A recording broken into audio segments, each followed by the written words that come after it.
दिल्लीतील सुनील तटकरे यांच्या निवासस्थानी अजित पवार गटाच्या महत्त्वाच्या नेत्यांची बैठक झाली आहे। सकाळपासूनच संभाव्य मंत्र्यांना भाजपकडून फोन गेलेत, मात्र काल रात्रीपर्यंत अजित पवार गटाला एक मंत्रिपद मिळेल अशी चर्चा असतानाच आज मात्र अजित पवार गटाला मंत्रिपदासाठी फोनच आलेला नाहीये। चर्चेसाठी देवेंद्र फडणवीस हे सुद्धा दाखल झाले।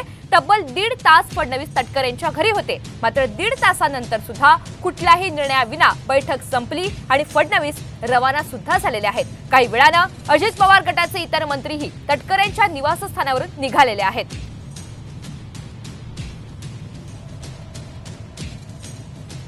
उगीच सगळ्या टीव्ही चॅनलमध्ये बातमी चालल्या आहे की कोणी शपथ उद्या घेत आहे वगैरे वगैरे, माझा नाव पण घेत आहे।